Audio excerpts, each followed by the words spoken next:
Last రాశారు కదా రాకేష్. అనంత వాయువుల్లో కలిసిపోయారు అనేది అందరూ అంటారు, అనంత సంగీతంలో కలిసిపోయారు అనే వర్డ్ చాలా బాగా పడింది.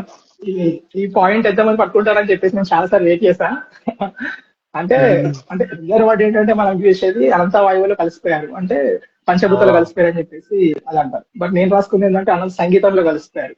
ఆ వాయువు దగ్గర సంగీతం ఎందుకు పెట్టారో అది ఎంతమంది అడుగుతారో నేను అంటే వెయిట్ చేస్తున్నాను ఎన్ని రోజులు.